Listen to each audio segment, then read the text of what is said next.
सिर्फ 10,000 रुपए से शुरुआत करके कोई इंसान 4 लाख करोड़ रुपए की कंपनी खड़ी कर सकता है क्या? सुनने में लगता है ना कि कोई फिल्मी कहानी होगी, लेकिन ये पूरी तरह सच है। क्योंकि दिलीप सांघवी की कंपनी सन फार्मा न सिर्फ भारत की सबसे बड़ी फार्मास्यूटिकल कंपनी है, बल्कि यह दुनिया की भी सबसे भरोसेमंद ड्रग कंपनीज में गिनी जाती है। शायद यही वजह है कि वॉल्नी, रिवाइटल, पेप्फिज और चेरिकोप जैसी दवाइयों ने हर किसी की मेडिसिन बॉक्स में अपनी एक परमानेंट जगह बना ली है।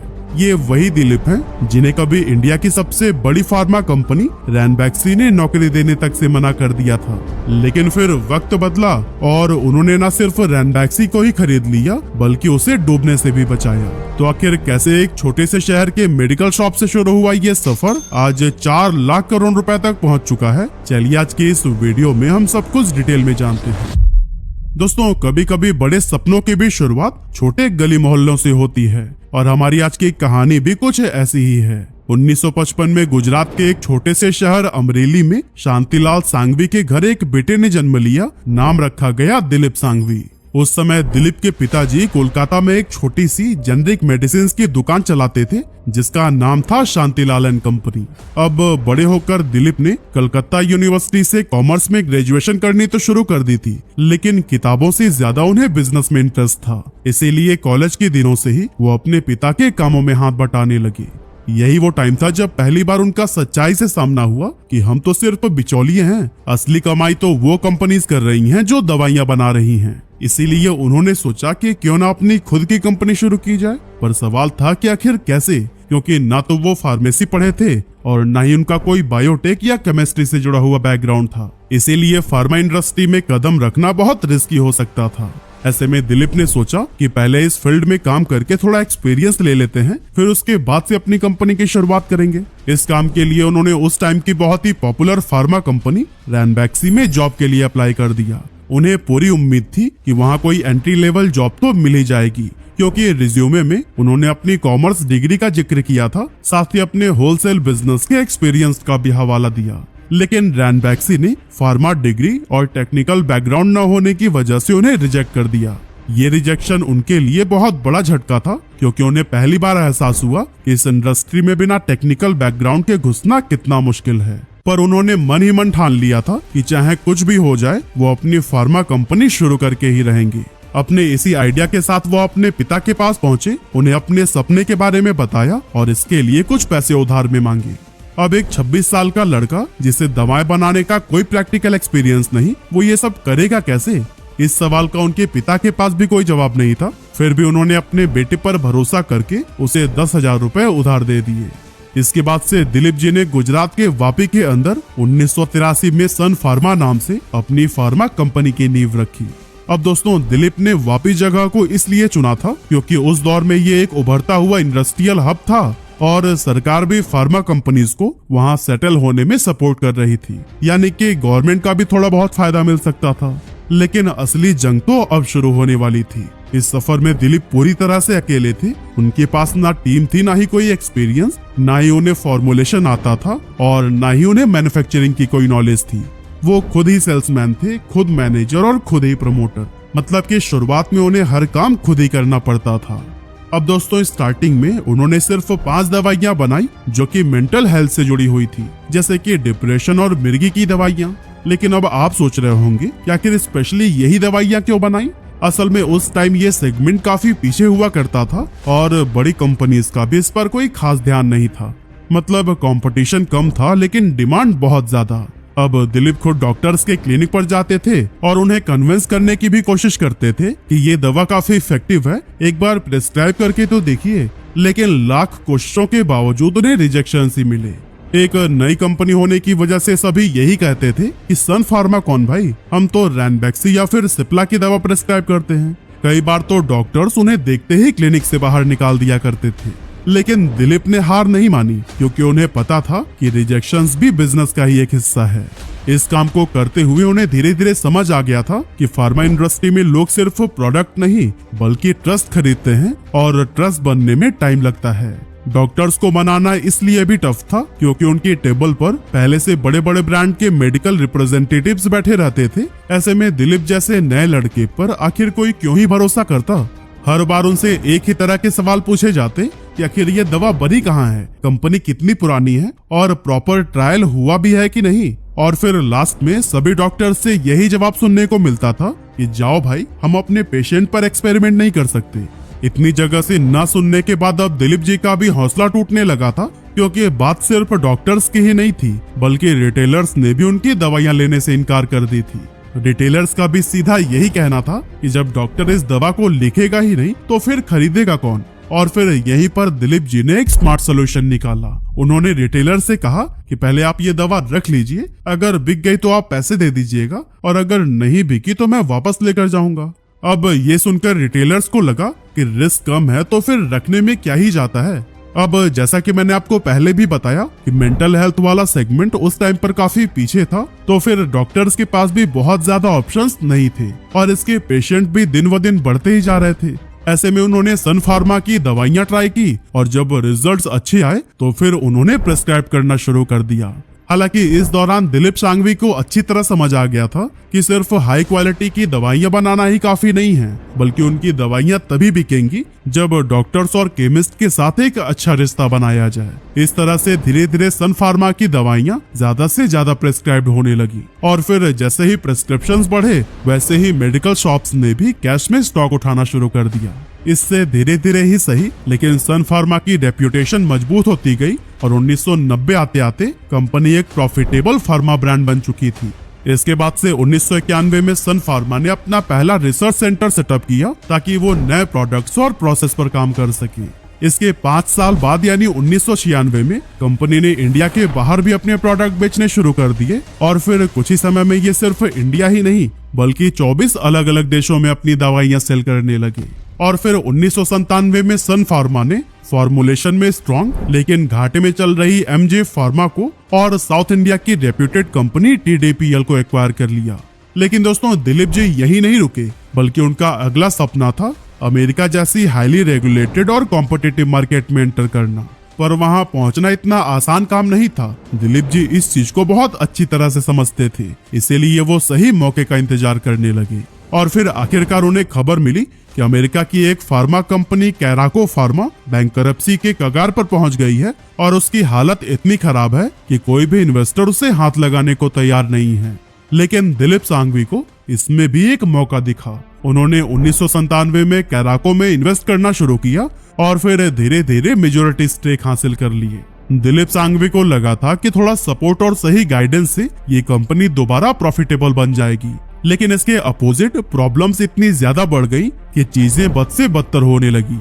एफडीए की तरफ से कंपनी को वार्निंग लेटर्स आने लगे, मैन्युफैक्चरिंग में गड़बड़ियां पाई गई और नियमों का पालन करने में लगातार लापरवाही होती रही। अब यूएस मार्केट में पहले से ही काफी कंपटीशन था और रेगुलेटरी रूल्स भी इंडिया से कहीं ज्यादा सख्त। ऐसे में कई सारे एनालिस्ट ने ये कहना तक शुरू कर दिया था कि सन फार्मा की ये इन्वेस्टमेंट पूरी तरह से डूब जाएगी। लेकिन दिलीप सांघवी ने हार नहीं मानी। उन्होंने धीरे धीरे करके कैराको की सारी मैन्युफैक्चरिंग यूनिट्स को यूएस एफडीए के नियमों के मुताबिक तैयार करना शुरू किया। इंडिया से एक्सपीरियंस साइंटिस्ट भेजे गए और दिलीप जी खुद अमेरिका जाकर ऑपरेशंस को काफी करीब से मॉनिटर करने लगे।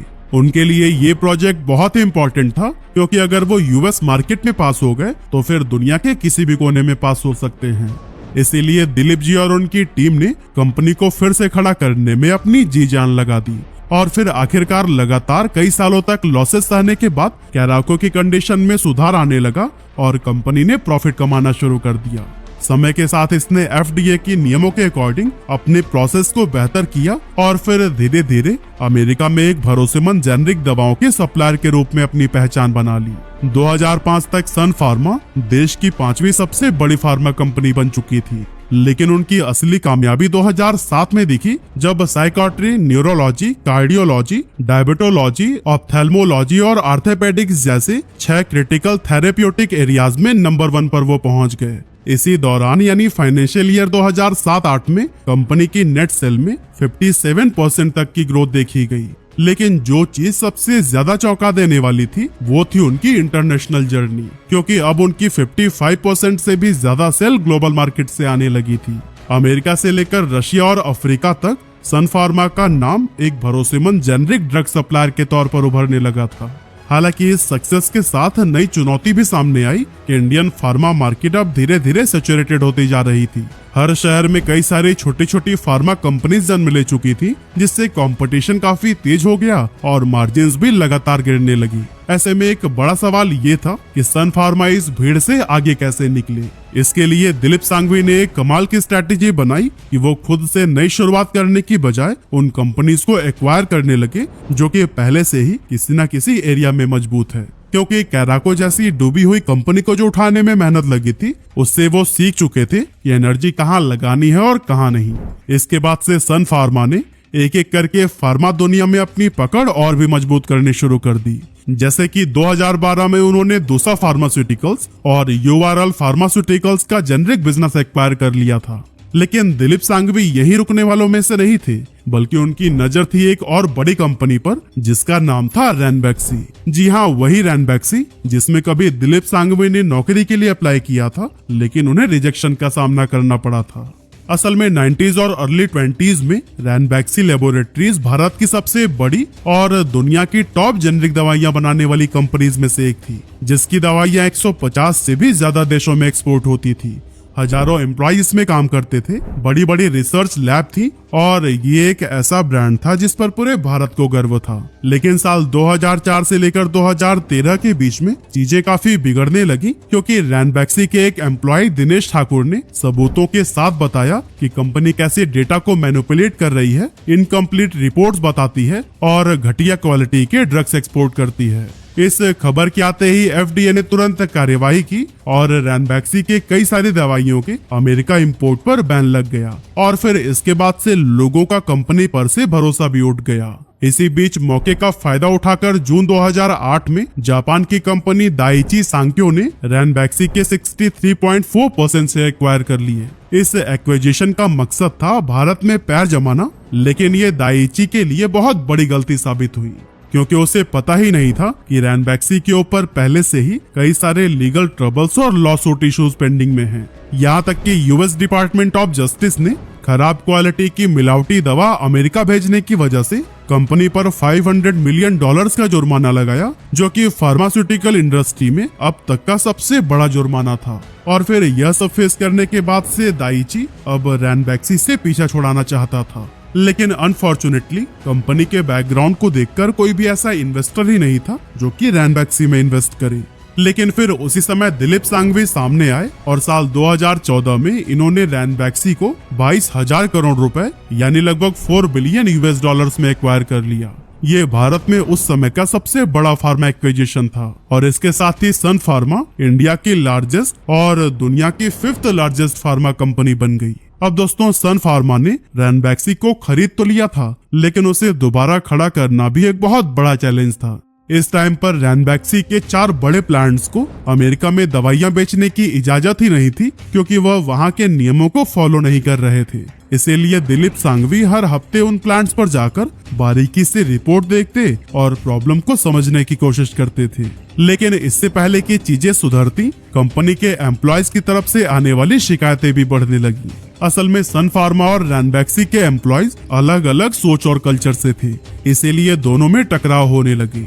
और फिर इस प्रॉब्लम को सॉल्व करने के लिए एचआर को एक नया स्ट्रक्चर बनाना पड़ा। कई सारे सीनियर्स को हटाया गया और टीम को फिर से सेटअप किया गया ताकि सभी एक ही डायरेक्शन में काम कर पाएं। इसके बाद से एक और बहुत बड़ी चुनौती थी डॉक्टर्स और जनता का भरोसा जीतना, क्योंकि कई सारे डॉक्टर्स रैनबैक्सी की दवाइयां लिखना बंद कर चुके थे और कुछ तो खुले तौर पर इसका विरोध भी कर रहे थे। अब दोस्तों, ये सब देखते हुए दिलीप सांघवी ने फैसला लिया कि धीरे धीरे रैनबैक्सी का नाम सन फार्मा में मिला दिया जाएगा ताकि उसकी एक भरोसेमंद इमेज बन सके। इन्हीं सभी कोशिशों की वजह से 2-3 साल के बाद आखिरकार एफडीए ने बैन हटाना शुरू कर दिया। प्लांट्स को दोबारा मंजूरी मिल गई, डॉक्टर्स भी फिर से सन फार्मा की दवाएं प्रेस्क्राइब करने लगे और कंपनी का रेवेन्यू भी तेजी से बढ़ने लगा। अब इस कामयाबी के बाद सन फार्मा ने स्पेशलिटी ड्रग्स के सेगमेंट में उतरने का फैसला लिया। ये दवाइयां आम डिसीजेस के लिए नहीं बल्कि सीरियस बीमारियों के लिए होती हैं, जैसे कि कैंसर या फिर HIV का एग्जाम्पल आप ले सकते हैं। अब ये सेगमेंट हाईली एडवांस होने के साथ साथ बेहद चैलेंजिंग भी है, क्योंकि रिसर्च में कई साल लग जाते हैं, बहुत सारा इन्वेस्टमेंट लगता है, साथ ही रेगुलेटरी अप्रूवल्स लेना भी काफी मुश्किल होता है। और जैसे ही सन फार्मा ने इस नए प्रोजेक्ट में पैसा लगाना शुरू किया, उसी समय दुनिया भर में जेनेरिक मेडिसिन की कीमतें गिरने लगी, जिससे कि कंपनी का प्रॉफिट मार्जिन काफी कम हो गया था। इसका असर यह हुआ कि फाइनेंशियल ईयर 2018 में सन फार्मा का प्रॉफिट सीधे 70% गिरकर 2096 करोड़ रुपए ही रह गया। अब दोस्तों, ये एक ऐसा टाइम था जब इन्वेस्टर्स को लगने लगा था कि दिलीप सांघवी से बहुत बड़ी भूल हो गई है और उन्होंने जरूरत से ज्यादा रिस्क ले लिया है। लेकिन इतने बड़े झटके के बाद भी दिलीप सांघवी शांत ही रहे। असल में उन्होंने पहले भी बिजनेसेस में कई सारे उतार चढ़ाव देखे थे। ऐसे में उन्हें समझ आ गया था कि अगर डायरेक्शन सही हो और हिम्मत बना रहे तो बुरा समय भी ज्यादा देर तक नहीं टिकता। इस दौरान वो कंपनी की पूरी स्ट्रैटेजी को धीरे धीरे फिर से तैयार करने लगे और फिर 2018 में सन फार्मा ने पहली बार स्पेशलिटी ड्रग्स को मार्केट में उतारा। लेकिन दोस्तों, सिर्फ दवा बना लेना ही काफी नहीं था, बल्कि उसे मार्केट में एक्सेप्टेंस दिलवाना भी सबसे बड़ी चुनौती थी, क्योंकि ये दवाएं सीरियस बीमारियों के इलाज के लिए होती हैं, जिन पर डॉक्टर्स भी बहुत सोच समझकर भरोसा करते हैं। इसीलिए सन फार्मा ने एग्रेसिवली मार्केटिंग करने की बजाय डॉक्टर्स के साथ में भरोसा बनाना शुरू किया। वो उनके डाउट्स को सुनते, साइंटिफिक पेपर्स और ट्रायल डेटा के जरिए दवा के असर को समझाते, साथ ही इसके क्या साइड इफेक्ट्स हो सकते हैं, कौन से पेशेंट्स को ज्यादा फायदा होगा, इंटरनेशनल ट्रायल्स में क्या परफॉर्मेंस रही, इस तरह की सभी रिपोर्ट्स को ट्रांसपेरेंसी के साथ में दिखाया जाता। और फिर धीरे धीरे इन दवाओं की सेल्स बढ़ने लगी, जिसका नतीजा ये हुआ कि फाइनेंशियल ईयर 2023 में सन फार्मा ने 43,279 करोड़ रुपए यानी अब तक का सबसे बड़ा रेवेन्यू रिकॉर्ड किया। आज सन फार्मा करीब 25 स्पेशलिटी प्रोडक्ट ग्लोबल मार्केट्स में लॉन्च कर चुकी है, जिनका इस्तेमाल इंडिया सहित US, Canada, Europe, Japan, Australia और इजराइल तक हो रहा है। आज इंडिया में सन फार्मा के पास 8.33% का मार्केट शेयर है और ये 100 से भी ज्यादा देशों में 2000 से भी ज्यादा दवाइयां एक्सपोर्ट करती हैं। सन फार्मा अब सिर्फ एक इंडियन फार्मा कंपनी नहीं है, बल्कि ये ग्लोबल जायंट बन चुकी है। इसकी कमाई का लगभग 70% हिस्सा इंटरनेशनल मार्केट से आता है और इनमें भी सबसे बड़ा हिस्सा अमेरिका का है। सन फार्मा के दुनिया भर में 40 से भी ज्यादा मैन्युफैक्चरिंग प्लांट्स हैं, जो कि India, USA, Canada, Brazil, Hungary, Israel, Egypt, south Africa और बांग्लादेश जैसे देशों में फैले हुए हैं। कंपनी का मार्केट कैपिटलाइजेशन 4 ट्रिलियन रुपीस से भी ज्यादा हो चुका है और ये यूएसए के जेनरिक ड्रग मार्केट में टॉप 5 प्लेयर्स में शामिल है। इस तरह से कभी सिर्फ 10,000 रुपए से शुरू हुआ ये सफर आज 4 लाख करोड़ रुपए के भी आंकड़े को पार कर चुका है। इसीलिए कहते हैं कि जब इरादे मजबूत हों और नजर दूर तक हो, तब कोई भी सपना छोटा नहीं होता।